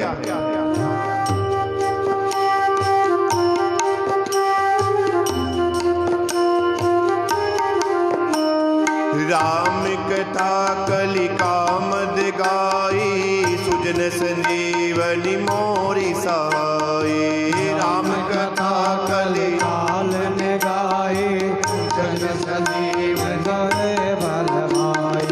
बुध विश्राम सकल जन रंजनी, राम कथा कलि कलुष विभंजनी। बुध विश्राम सकल जन रंजनी, तेरा परमारथ बन जाए, तेरा परमारथ बन जाए, तेरा परमारथ बन जाए, तेरा परमारथ बन जाए। श्री नारद कर जथा, जय जय राम कथा, जय श्री राम कथा, जय जय राम कथा। जय श्री राम कथा। गोस्वामी जी कहते हैं कि दूसरे घाट पर कौन बैठा है? प्रयागराज में बैठे हैं याज्ञवल्क्य महाराज जी, कथा सुना रहे हैं। किनको? भरद्वाज जी को। याज्ञवल्क्य महाराज जी कहते हैं, भरद्वाज जी से पूछते हैं, आप राम कथा की महिमा जानते हैं? सुनिए।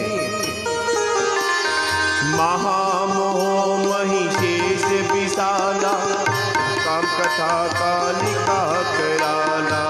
महामोह महिषेश विशाला, राम कथा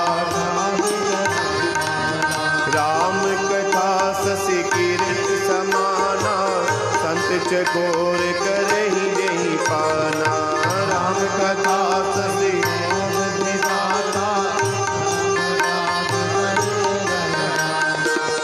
पीकर तू भी अमर हो जाए, कर तू भी अमर हो जाए, गाकर तू भी अमर हो जाए, कर तू भी अमर हो जाए। श्री हनुमंत यथा, जय जय राम कथा, जय श्री राम कथा, जय जय राम कथा, जय श्री राम कथा।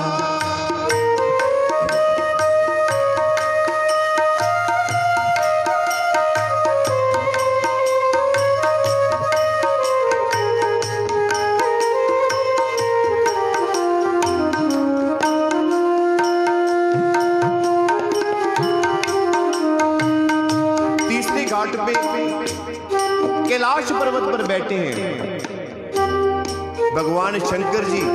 कथा किसको सुना रहे हैं? मां पार्वती जी को। मां पार्वती जी ने पूछा भगवान राम जी के बारे में, ये आगे का विषय है। भगवान शंकर जी कहने लगे कि आप राम के नाम की महिमा को जानते हैं? अगर जानते हैं तो भी सुनिए और सावधान होकर के सुनिए। देखिए, हमारे जीवन में अगर हम सावधान नहीं हैं तो हमारे जीवन का भी कोई महत्व नहीं है। अगर जो इंसान, जो जीव अपने नियमों का पालन नहीं करता, वो निरर्थ है, उसका कोई अर्थ नहीं है। भगवान शंकर जी कहते हैं, राम कथा कलि बिटप कुठारी, सादर सुनो गिरिराज कुमारी। राम कथा कलि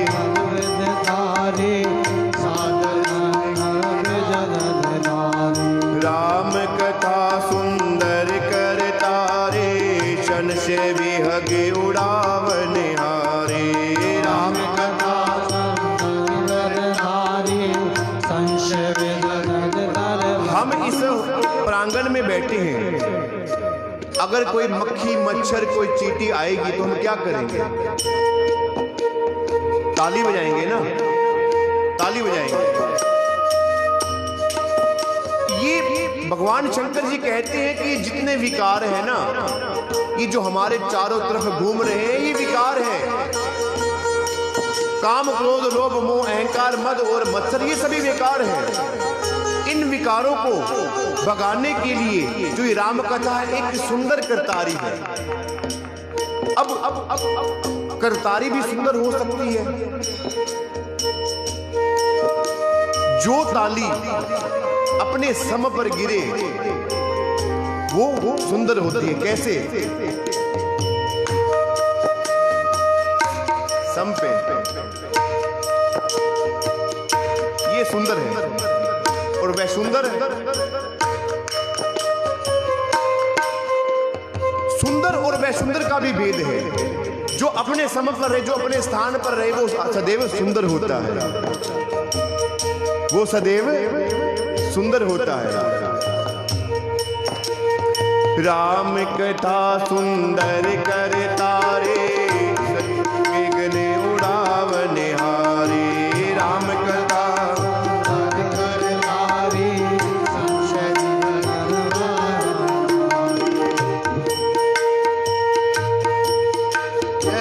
ये राम कथा।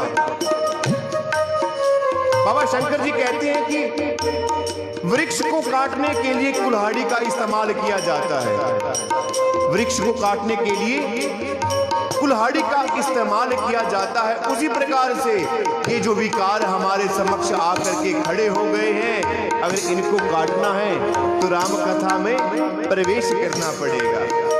ये हम हरिद्वार में बैठ करके जो ये राम कथा आज से हमने प्रारंभ की है, ये आप और हम तो कर रहे हैं मां गंगा की गोद में बैठ करके। हमारे साथ साथ में श्री कृष्णा प्रोडक्शन, जो इस समय आप और हमारे साथ साथ पूरा भारत इस कथा को सुन रहा है। Shri Krishna production live YouTube channel पर एक चैनल है, उसको आप सब्सक्राइब कीजिए और अनेकों प्रकार की कथाओं का इस लॉकडाउन में आनंद लीजिए। देखिए, ये जो लॉकडाउन बना है, इसका भी अपना एक महत्व निकल करके बाहर आ रहा है। लॉकडाउन से पहले हम सभी इतने व्यस्त थे, अपने घर में रहते हुए अपने साथ में भाई बहनों को, बच्चों को भूल गए थे। परंतु आज भगवान की कृपा से प्रकृति कितनी सुंदर हो गई है। गंगा माँ आज 45% साफ हो गई है। सरकारें आज से 80 साल तक लगी थी, पैसे लगा रही थी गंगा माई पर, परंतु गंगा माँ की सफाई नहीं हो पाई। ये बात मैं न्यूज चैनलों में भी बोलता हूँ और कथा में भी आज बोल रहा हूँ कि गंगा माई की सफाई स्वयं माँ गंगा ने ही की है। हम जीवों से कुछ नहीं हो पाया, हमने तो सदैव एक गंध फैलाने का कार्य किया है। आज प्रकृति ऐसी जगमगा रही है कि जीव जंतु आज बहुत खुश हैं। इनके खुश होने का कारण क्या है? एक न्यूज में मैंने अभी 2 दिन पहले एक डिबेट दिया, उसमें सभी संतों ने अपने अपने विचार रखे, परंतु मैंने एक बात कही कि इस लॉकडाउन से अगर कोई प्रभावित हुआ है तो केवल मात्र वो एक इंसान है। 83 लाख जोड़ियां, 84 लाख जीव इस धरती पर भगवान ने बना करके भेजे हैं, परंतु एक जीव, एक मनुष्य ही इस समय परेशान है। इसका कारण क्या है? इसका कारण ये कि हमने प्रत्येक जगह पर अपने अधिकार जमाने शुरू कर दिए। ये मेरी गाड़ी है, ये मेरी जगह है, ये मेरे खेत हैं। वृक्षों को काट दिया, जीव जंतुओं को काट काट करके खाए जा रहे हैं। परंतु एक प्रकृति ऐसा है जो सबको संतुलन में लेकर के चलती है। प्रकृति ने अपना एक रुद्र रूप दिखाया, एक भगवान ने अपना एक रुद्र रूप दिखाया, और इस लॉकडाउन में आज हम एक जीवों की भांति अपने घरों में बंद हो गए। इससे हमें कुछ सीखने को मिलता है। इससे हमें यह सीखने को मिलता है कि लॉकडाउन तो खत्म हो जाएगा, ये समय भी चला जाएगा, परंतु आगे हमें अपनी प्रकृति से प्रेम करना है। जीव जंतुओं को काट कर नहीं खाना, उनसे प्रेम करना है। भगवान सभी को संतुलन में रखते हैं, सबको बराबर रखते हैं। हम अपना अधिकार जमा रहे थे और भगवान ने हमारे सारे अधिकार ही समाप्त कर दिए। राम कथा कलि कुंड उठारे, सादर सुनो गिरिराज कुमारी। राम कथा कलि सादर सुनो गिरिराज कुमारी। राम कथा सुंदर कर तारे, शन से विहग उड़ावन हारे। राम कथा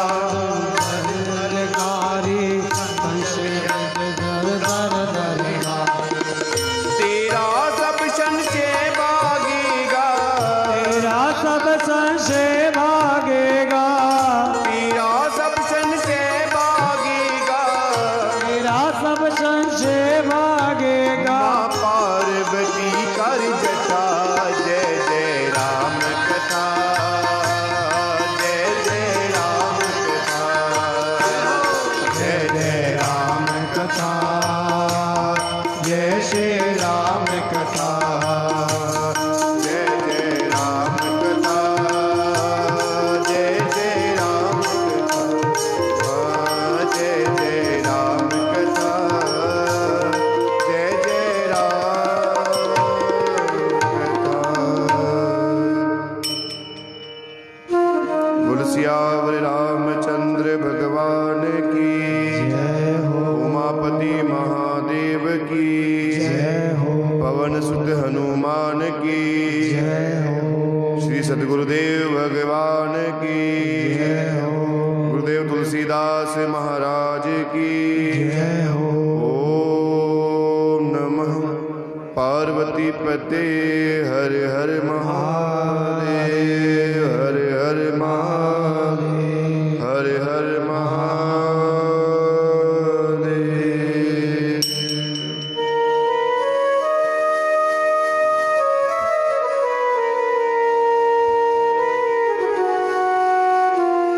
आज प्रथम दिवस में आप और हमने श्री रामचरित्र मानस की महिमा को जाना, गुरु की वंदना की, संत की वंदना की, संत और असंत में भेद को भी जान लिया। कल द्वितीय दिवस में हम कथा में प्रवेश करेंगे। याज्ञवल्क्य महाराज जी और भरद्वाज जी के संवाद को पढ़ेंगे और गाएंगे। आप और हम इसी समय बने रहेंगे और कृष्णा प्रोडक्शन कंपनी के द्वारा इस कथा को निरंतर रूप से आप देखने का कष्ट करें। बहुत बहुत धन्यवाद। बोलो सियावर रामचंद्र भगवान की।